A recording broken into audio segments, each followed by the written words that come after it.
ప్రజల్ని చైతన్యవంతులను చేస్తున్నామనుకున్న జర్నలిస్టులు వాళ్ళే ఒక్కటిగా లేరు కుమ్ములాడుకుంటున్నారు. ఇది శోచనీయం. ఒక ఆయన అంటాడు నాది ఇంత ఉంది, ఆయనది ఇంతే ఉందని. ఆయన పెద్దోడు అంటాడు ఒక ఆయన, నేను బుడ్డోడు అంటాడు. ఇంకొక ఆయన ఏమంటాడు ఏమో కృష్ణ పెద్ద సంఘం నుండి బుడ్డబుడ్డోళ్ళని వేసుకొని తిరుగుతున్నాడు. ఎవరు బుడ్డ, ఎవరు పెద్ద, ఎవరు గొప్ప, ఎవరు నిర్ణయించాలి? మాస్ కమ్యూనికేషన్ సార్ చెప్పినట్టు రోజు రోజుకి ఎన్నో మార్పులు వస్తున్నాయి. డిజిటల్ టెక్నాలజీకి వచ్చినాయి. ఒకప్పుడు పేపర్ ఇది రాయాలంటే ఇదేసి హైదరాబాద్ బస్ స్టాండ్ పంపిస్తే ఆయన అక్షరాలు కూర్చుకొని ఒక వార్త పెడితే 3 రోజులకు మనకు వార్త వస్తే అబ్బా వార్త వచ్చిందని సంతోషపడ్డ రోజులు ఉన్నాయి.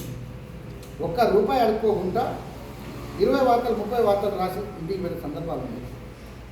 యాజమాన్యాలు పార్టీకి ఒక పత్రిక అయింది, పార్టీకి ఒక ఛానల్ అయింది. డబ్బులు ఉన్నోడు ఛానల్ పెట్టుకున్నాడు, డబ్బులు ఉన్నోడు పత్రిక పెట్టుకున్నాడు.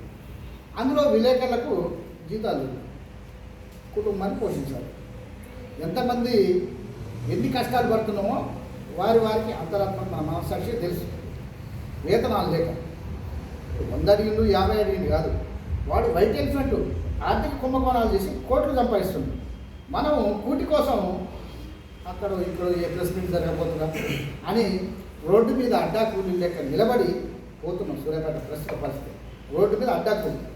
ఇంకా గమ్మత్తైన విషయం ఏంటంటే మొన్న ఒకరు స్టేట్మెంట్ ఇచ్చారు.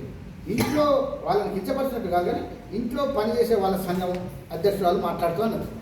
ఇంట్లో పనిచేసే వాళ్ళకు సంఘ అధ్యక్షురాలు, ఇంటి పని మనుషులు సంఘ అధ్యక్షురాలు ప్రెస్ నోట్ పంపించింది. సుతార సంఘాలు ఎవరి వృత్తుల్లో కించపరచలేదు. మనం వాళ్ళలో చైతన్యం వచ్చి కూడా ఒక సంఘం ఉంది. కాపీ పెట్టడానికి సంఘం ఉంది, కులానికి సంఘం ఉంది. కానీ విలేకరులకు ఒక సంఘం లేకపోవడం, అది చైతన్యవంతమైన ఒక ఆదర్శనీయమైన ఒక ప్రోగ్రెసివ్ థాట్తోని ఒక అభ్యుదయ భావాలు కలిగిన ఆ గాలిని ఆ నెత్తుల్ని మనలో ఇంకించుకొని మా గాలిని పీల్చుకున్న సూర్యాపేటలో లేకపోవడం అనేది ఇంకా అసలు